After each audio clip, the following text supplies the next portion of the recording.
In the deepest recesses of that radiant yet freezing starscape of Greek mythology, the moonlight always bears a gentleness capable of smoothing over all things. Whenever night falls, the clamor and warfare upon the earth subside into dead silence, and mortals search for their own calm within the realm of dreams. Yet, have you ever felt a sliver of confusion as to why that goddess, driving her silver chariot and nurturing all creation with her cool lunar radiance, would pour her deepest love unreservedly onto a mortal who can never wake? Possessing a noble status and eternal life envied even by the gods, she guards an eternal companionship lasting for centuries without making a single sound in the dark caves of the Latmus Valley. Tonight, let us, accompanied by the faintly flickering firelight of the hearth and this story that requires no effort to remember, step together into her true life. Now, please try to leave all of the day's defenses, anxieties, and heaviness to the daytime of the past, and let your mind slowly settle within the weak firelight.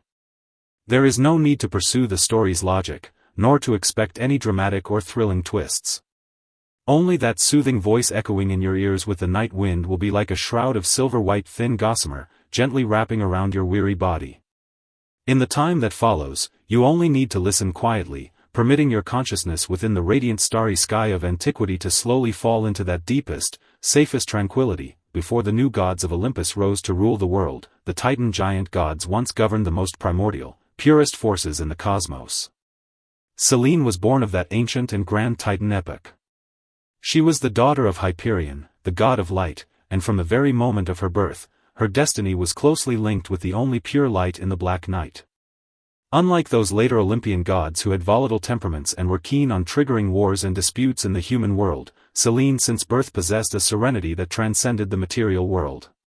Her countenance was exquisite yet clear and lofty, and her clear eyes seemed to hold a placid pool of silver lake water, entirely without waves.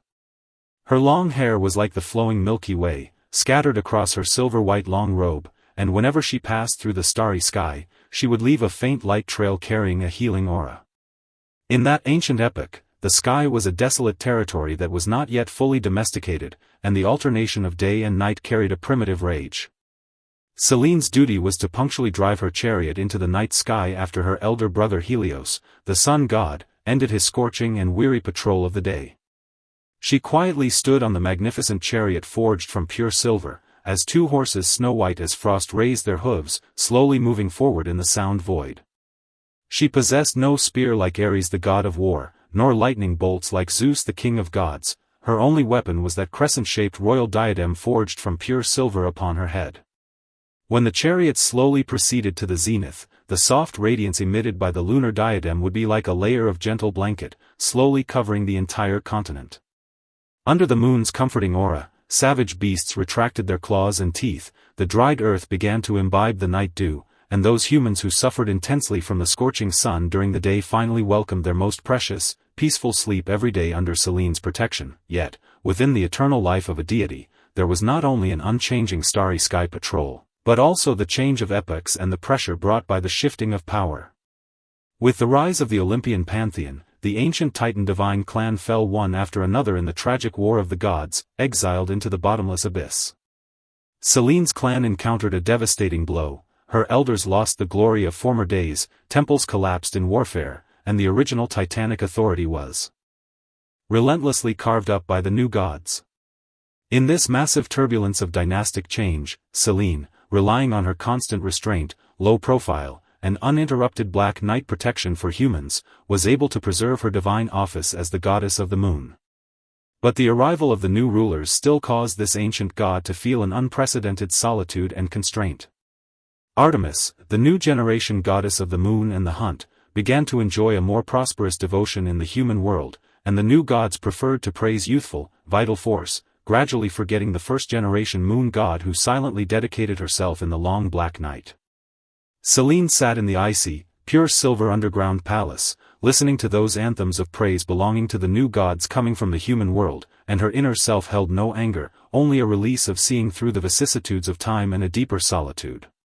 She discovered that although the new gods were powerful, they were keen on fighting, jealousy, and punishment. Human mortals under the pressure of the new order became even more panicked, and the night's dreamscapes were also filled with the fear of divine retribution. Facing all this, Selene made her own choice, she wove the moonlight of each patrol with increasing exquisiteness, developing the consumption of her divine power into protective barriers, attempting to reserve for mortals a pure black night without punishment and only with forgiveness beneath Olympus's rule of majesty and discipline. She endured the price of being marginalized by the new era and the coldness within the divine clan, yet permitted her own divinity to sublimate into a genuine, ultimate compassion that transcended factions and beliefs in her restraint and solitude. After patrolling for countless centuries in this near-eternal lonely starry sky, the first crack of fate opened quietly in the Latmus Valley. It was a common summer night, and Selene was slowly traversing the clouds in her chariot, casually casting her gaze towards the mountains below hidden in the night shade. At that very moment, her line of sight was attracted by a patch of lush green grass in the Latmus Valley, where lay a young mortal shepherd named Endymion. This Endymion was currently deep in sleep, and the silver-white moonlight just spilled onto his young and handsome countenance, outlining his perfect contours. He slept with such serenity and purity, entirely without the common human greed, anxiety, or fear of life between his brows, like an artwork carved from the purest marble.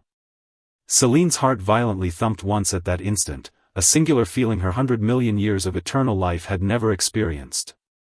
She slowly reined in the steeds, causing the silver chariot to harbor in the clouds, while she herself trod with steps light without a sliver of sound, following the steps of moonlight down to the mortal realm.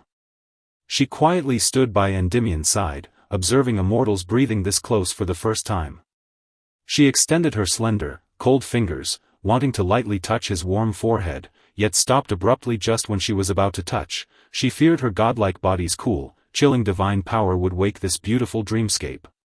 That night, the goddess of the moon stood in the valley for a long, long time, until the star of dawn far away rose, and then she reluctantly parted to return to the sky. But after that, the night sky patrol was no longer a dull duty. Every drive through the Latmus Valley became the most concealed, eagerly awaited vigil for Selene in the darkness. Yet, between the deity and the mortal, there lay an unbridgeable chasm, that being the elapsing of time and the fate of death.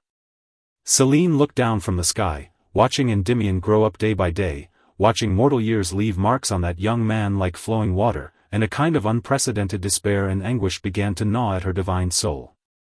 She knew that, in just a few decades, this young man who made her find her home in the long black night would age and die, ultimately becoming a pinch of dust, vanishing into the barren earth.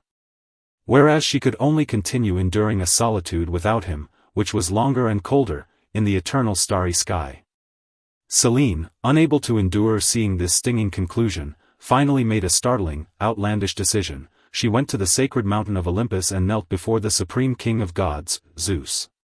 She gave up her divine pride and, in a posture near humble, pleaded with Zeus to grant Endymion eternal life. Zeus looked down upon this ancient Titan goddess, a trace of complex light flashing in his eyes, and the king of gods coldly told her that the threads of fate cannot be easily altered, and if mortals are to obtain eternal life, they must pay a corresponding price. Zeus gave two choices: either let Endymion obtain eternal life in lucidity, but he must leave the mortal world, accepting the heavenly realm's disciplines and unceasing labor, or let him fall into a sleep that will never wake, maintaining youth and life in a long slumber, forever free from the erosion of aging and death. Selene stood in the center of the magnificent temple, her inner self experiencing a violent struggle like a storm. If letting him be lucid, he would no longer be that free and easy, pure, and clean shepherd. The heavenly realm's intrigues would pollute his soul, and he might also grow to resent the gods over the long years. Ultimately, Selene, carrying a restrained and beautiful psychological logic, chose the latter. She gently closed her eyes and spoke in a trembling voice to Zeus, then let him sleep, within a dreamscape devoid of pain and aging, let him obtain eternity. After returning from the sacred mountain of Olympus, Selene personally carried the sleeping Endymion into the most concealed, quietest dark cave of the Latmus Valley. That place lay far away from mortal disputes. The neighing of warhorses and the crying of humans could not be heard, and only the changing breezes of the four seasons quietly kept watch at the entrance. Endymion lay upon a stone couch covered with water lilies and feathers, his countenance forever fixed at that most handsome, youthful moment, his breathing stable and long, as if he were having a sweet dream that would never end. Meanwhile, Selene began her long-term confession that lasted for centuries, unknown to anyone. Whenever night fell, she would still punctually drive her silver chariot across the sky, dutifully spilling peaceful moonlight for the entire world. But when the chariot proceeded over the Latmus Valley, she would always quietly descend, letting the snow-white steeds rest peacefully outside the cave. She slowly walked into the dark cave, each step treading upon the carpet woven of moonlight, coming to Endymion's side. She sat down, extending those hands that forever maintained a cool temperature, exceptionally gently stroking her lover's cheek that bore warm breaths. She could not hear the sound of his response, could not see him open his eyes to smile at her, and could not even share with him the secrets of the daytime sky. Yet within this absolute quietness, within this companionship that lacked spoken words, Selene felt a power dynamic and soul resonance that was purer and firmer than when awake. He healed her 100 million years of solitude with eternal submission and purity, whereas she stitched his mortal destiny of death with eternal lunar radiance and guardianship.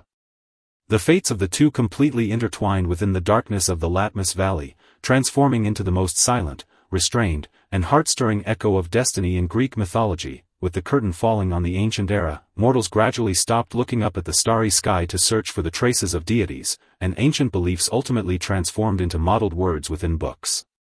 Selene's silver chariot seemed to become increasingly blurry and unnoticed amidst the dazzling lights and clamorous noise of modern cities. Yet, whenever 2 o'clock in the morning arrives, when those lights within modern high-rises extinguish one by one, and when those modern people tortured by anxiety, insomnia, and loneliness draw back their curtains, that silver-white moonlight piercing the clouds remains Selene's unchanging gentleness. She still walks upon her own trajectory, and the decline of her divine power has not weakened her final compassion for this world.